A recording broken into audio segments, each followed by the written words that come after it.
Querido pastor Gabriel Porto, é pastor, doutor em teologia sistemática, coordenador do Seminário Batista Livre, autor de livros da coleção teológica Fácil, Entenda a Trindade, o Pai, o Filho e o Espírito Santo, e o homem... Rapaz, o óculos está ruim hoje. O Homem, Pecado e a Salvação, um manual prático de escatologia. Tem bastante material do pastor aí para você que quiser. Querido pastor Gabriel Porto, a paz do Senhor. A paz do Senhor, é um prazer estar aqui. Estou estreando hoje aqui nesse programa, da Rádio Mais. E é uma grande alegria poder estar aqui com os irmãos. Seja bem-vindo, querido pastor. E aí, vamos agora aqui ao querido pastor Gabriel Porto para suas considerações iniciais. E aí, pastor, Jesus existe, Jesus cura, é inquestionável. Mas e o dom da cura existe hoje ainda? Esse é um assunto muito delicado, principalmente no contexto contemporâneo da igreja cristã evangélica aqui brasileira. Não só brasileira, mas do mundo em geral. E eu acho importante deixar bem frisado isso, Ninguém está duvidando aqui da capacidade sobrenatural de Deus curar alguém, Eu acredito que, inclusive, a enquete, talvez muitas pessoas responderam com essa ideia em mente, de se existe cura sobrenatural ou não na atualidade, Então responderam afirmando que existe cura sobrenatural, mas o tema é um pouquinho mais específico do que isso, É se o dom de cura ainda existe hoje. Eu, inicialmente, posso responder que sim, ele existe. Mas o dom é do Espírito Santo e não de pessoas específicas. Então, é o Espírito Santo, que não só a cura, mas todos os dons, irá manifestar em quem ele quiser, onde, quando, como ele quiser e se ele quiser. E depois, nas próximas falas, eu vou trabalhar mais essa questão, principalmente enfatizando a questão da diferença entre dom e manifestação, Porque muitas vezes são confundidas essas duas palavras e não são sinônimos, elas têm definições diferentes, Então eu acho que é muito importante, principalmente no meio batista, nós fazemos essa distinção entre dom e manifestação. A manifestação é uma coisa, o dom é outra, e por isso, oficialmente, os batistas não são cessacionistas, Nós cremos que os dons continuam existindo, mas com essa definição de manifestação que eu explicarei melhor nas próximas falas. Ok. Vou voltar a palavra aqui ao querido pastor Gabriel Porto. Certo. Então, irmãos, apesar das falhas históricas de homens em todos os períodos e de diversas denominações, para não dizer todas, nós temos um elo em comum, Nós temos a Cristo como nosso Senhor, e eu acho que todas as denominações elas têm a sua origem, a sua raiz entrelaçada. Então, por exemplo, a própria origem do pentecostalismo, ela vem de um lado pelos batistas e de outro pelos metodistas, E nessa união, então, de certa forma, estamos todos unidos, E eu acredito que essas questões que no passado geraram muita polêmica e brigas e divisões, eu acho que hoje as denominações estão tão mais próximas que essas divisões nem teriam ocorrido. O senhor acredita que a gente amadureceu mais? Sim, todos nós. Eu não tenho a menor dúvida que, por exemplo, o racha que teve na denominação batista nos anos 50 e 60, que gerou convenções, por exemplo, como a Batista Nacional, hoje não teria ocorrido de forma nenhuma. Porque se nós formos analisar, os batistas ditos tradicionais já estão um pouco mais avivados. É verdade. E os ditos avivados já estão um pouco mais calmos, Então, mais consciência numa liturgia, numa questão de confissão de fé, está praticamente idêntico. Não muda quase nada, Então, a nossa aproximação hoje é muito maior. E aí, o senhor acredita, Deus pode usar numa pessoa específica, com um dom específico sobre essa pessoa, sobre uma pessoa para curar? Para responder essa pergunta, eu primeiro preciso fazer uma definição. Então, no sentido restrito da palavra, dom, passa a ideia de algo que foi dado. Inclusive, ali nos textos do Novo Testamento, muitas vezes é usado ali, por exemplo, em 1 Coríntios 12, o termo carismata, que vem de carisma. né? E carisma, ele passa a ideia de algo que foi dado, mas que foi dado de graça, imerecidamente, um favor. É da mesma raiz de caris, né? Que é a graça. Graça de Deus. Né? Então, só por essa ideia, a gente já tem que ter em mente que não pertence à pessoa, não é dela. Né? Então, assim... Se o senhor permitir, professor, o senhor está dizendo não pertence à pessoa. Então quer dizer que também a pessoa não tem domínio sobre esse dom no sentido, vou usar a hora que quer e quando quer. Exatamente isso. Porque se nós entendermos dom no sentido ultra restrito, então eu vou pegar como exemplo eu tenho o dom de mestre. E isso me foi dado pelo Espírito Santo. Ok. Então, eu posso ensinar qualquer pessoa, em qualquer hora, em qualquer lugar. Isso está dentro do meu controle. Ok. Mas isso não pode ser aplicado a manifestações espirituais. Porque a pessoa que... Deus pode ter escolhido uma pessoa para ser um canal para manifestar a cura.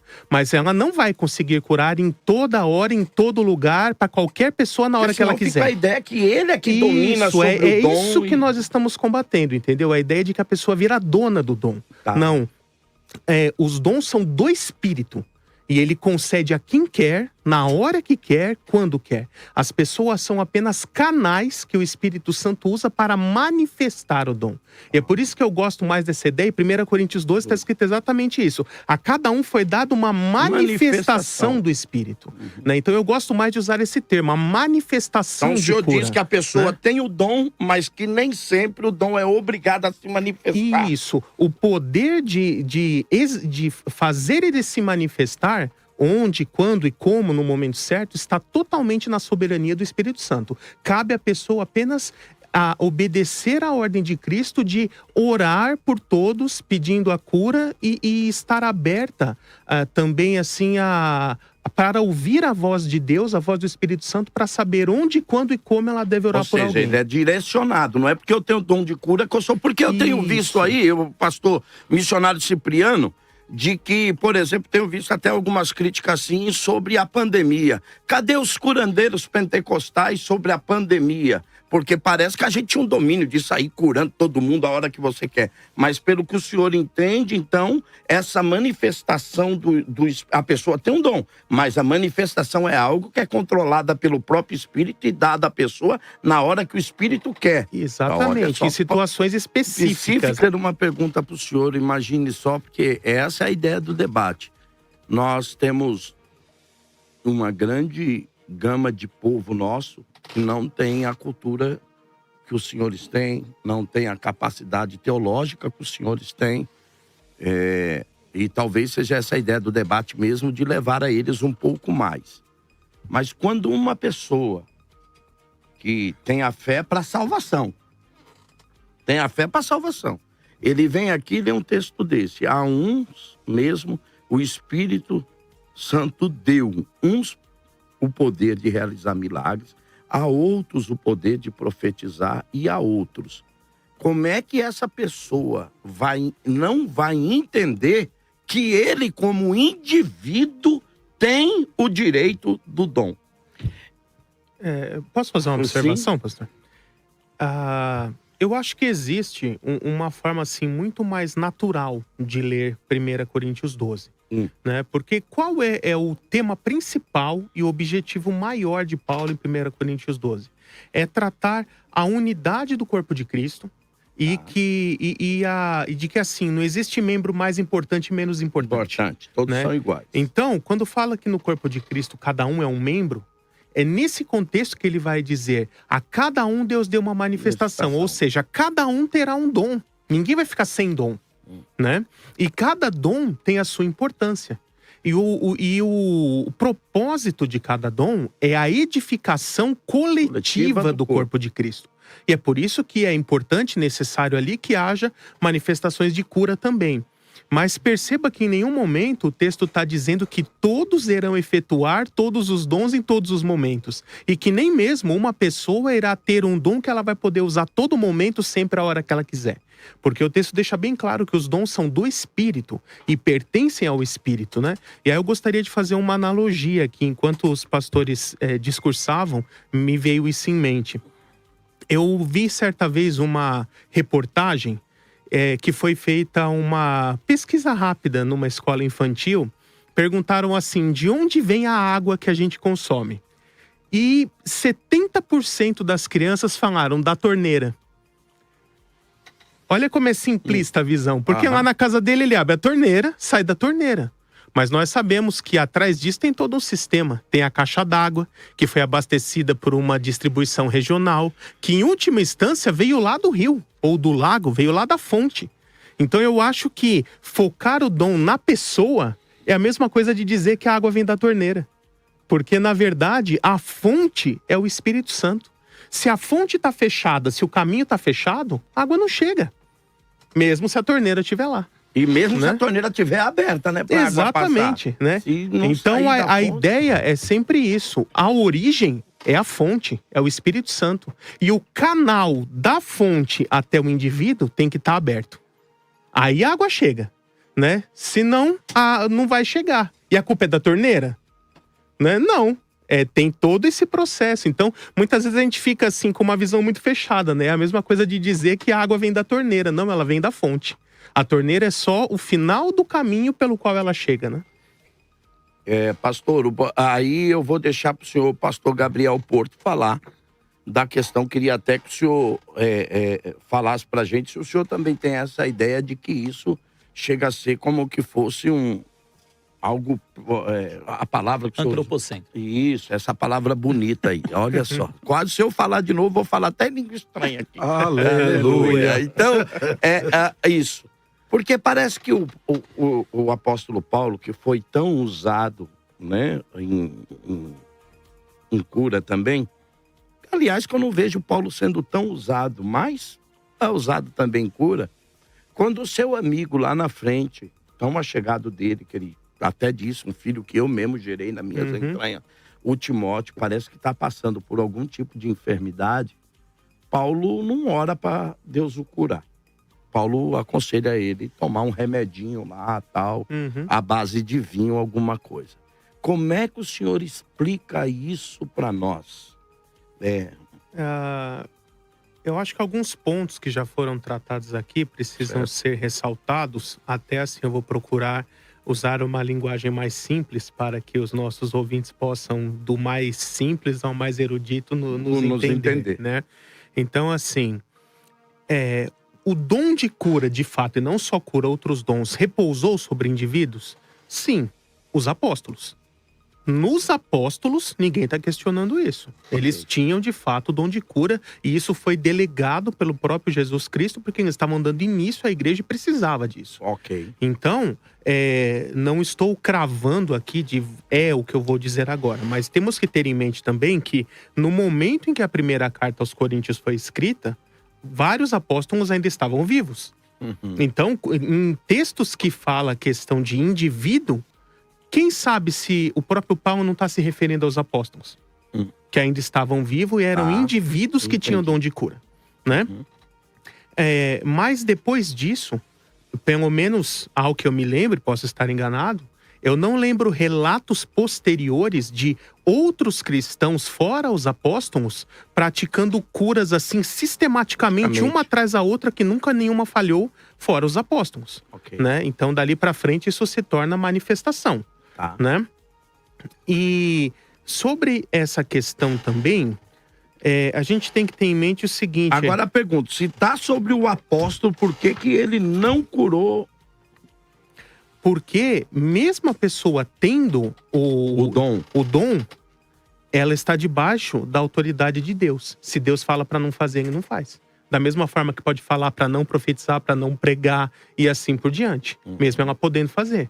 Então, ali naquele momento, por algum motivo, talvez seja até, por exemplo, uma administração do corpo, pode ser que Timóteo estivesse sendo ali... negligente a sua própria saúde. Exatamente. Né? E tem toda uma questão histórica ali, né? Que ele fala, mistura um pouco de vinho na água, porque o teor alcoólico do vinho ali, ele servia como um esterilizante da água para matar micróbios, né? É verdade. Então, tem toda uma questão ali, e eu acho que Paulo, até entendendo essa questão de que Timóteo estava sendo negligente e não recebeu direção de Deus para isso, ele falou, não, nesse caso, basta que você comece a proceder corretamente, você vai melhorar, né?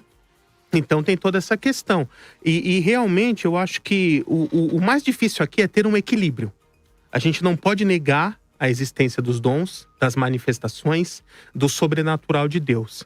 Mas a gente não pode também personalizar isso em indivíduos, porque senão cai naquela história, olha, vem aqui na minha igreja porque aqui tem cura. Aqui você vai ser curado. Pode vir que é certeza, né? Mas por que Deus cura na igreja A, mas não cura na B, não cura na C, não cura na D? Deus é o mesmo. Se Deus quer curar, se o Espírito Santo quer curar, ele pode usar qualquer pessoa, né? Então, eu acho que o exagero num extremo, essa questão da personificação. Eu tenho o poder para te curar, você vem aqui. E o outro extremo é, não tem cura, né? Então, acho que a posição equilibrada do cristão é o meio, né? E hoje na igreja, e é isso que eu falo, hoje na igreja, você não tem a necessidade do dom de cura para a propagação do evangelho. Querido pastor Gabriel Porto, e aí, o senhor não vê também a necessidade do dom da cura hoje para a proclamação do evangelho? Porque a ideia era, se findou na época apostólica porque o dom era usado para ratificar a mensagem.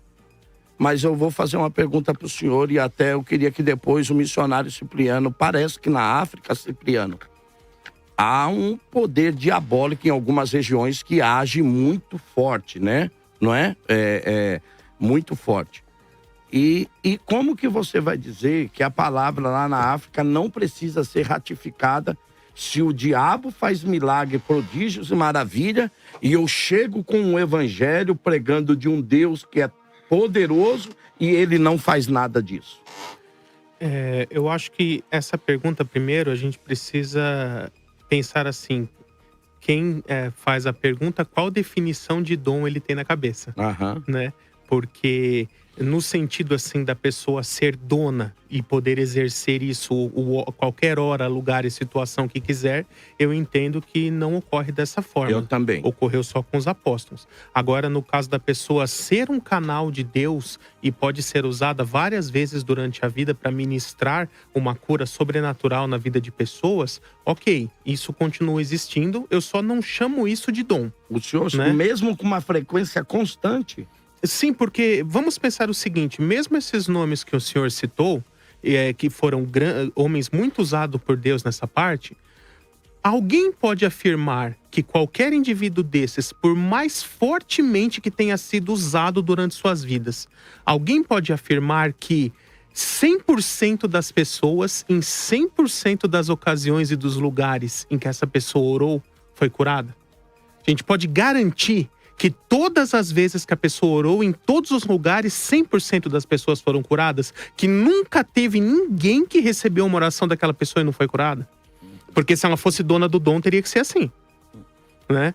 E a gente sabe que não é, né? Pelo menos nós não temos nenhum relato, nenhum registro disso, nenhum testemunho de pessoas que acompanharam a vida dessas pessoas e colocando a sua palavra em xeque, dizendo: todas as vezes que a pessoa orou, 100% das vezes todo mundo foi curado, né? Não temos. Então, eu acredito assim, é lógico que existem pessoas que são mais fortemente usadas por Deus em uma área do que outras. E isso se aplica a todos os dons. Pessoas são mais usadas em profecia, outra no ensino, outra em qualquer outro dom, né? Existe essa variedade, né? Mas isso não é garantia de que a pessoa é dona do dom e pode usar a hora que quiser. Cipriano, querido pastor Gabriel Porto, suas considerações finais. Eu agradeço por estar aqui com os irmãos e gostaria de brevemente falar, apenas mencionar os meus livros, pastor. Eu sou autor da coleção Teologia Fácil, formada por 4 volumes. Este é o volume 1, Entenda a Trindade, onde eu falo sobre todos os assuntos relacionados ao Pai, ao Filho, ao Espírito Santo e à doutrina da Trindade. Inclusive o capítulo 18 desse livro, na seção do Espírito Santo, eu falo sobre os dons. Volume 2, Homem, Pecado e Salvação, onde eu falo sobre antropologia bíblica, doutrina do ser humano, doutrina do pecado e doutrina da salvação. Volume 3, Manual Prático de Escatologia, onde eu falo tudo sobre profecias e fim dos tempos. Inclusive, acabei de retornar ali do Congresso Tempo de Esdras, que eu fui um dos participantes, né? Legal. Tive essa honra de ser o único preleitor não assembleano lá. Todos os demais eram assembleanos ali, né? Falamos sobre escatologia também. E o volume 4, Anjos, Demônios e Igreja, onde eu falo sobre tanto os anjos caídos, são os demônios, os anjos santos e todos os assuntos relacionados à doutrina da igreja. Então você pode me procurar nas redes sociais, né? Gabriel de Oliveira Porto no Facebook, @PR Gabriel Porto no Instagram e PR Gabriel de Oliveira Porto no YouTube. Tá bom? Eu estou à disposição. Quem quiser conversar, tirar uma dúvida, saber sobre os livros, Deus abençoe a todos. Esse aqui ele trouxe de presente pro apresentador. Deus abençoe a sua vida, Deus abençoe a vida de todos os irmãos. O prazer, nada pessoal, uma brincadeirinha pra chamar a atenção. Pastor Gabriel, galera, eu indico, hein? Compra o kit, a coleção, que você não vai perder, vai conhecer muito. Beijo no coração. Ele tá querendo ganhar o livro que não, aqui nós já tem, mano, já tá lá, já tá online, né? Esse aqui é seu. Olha só, gente, brincadeira aqui. Deus abençoe a todos vocês. Estamos chegando ao final de um debate. Vamos ver como é que ficou a enquete de hoje. Ainda existe dom de cura? Olha, 8% diz que não, mas 92% diz que sim.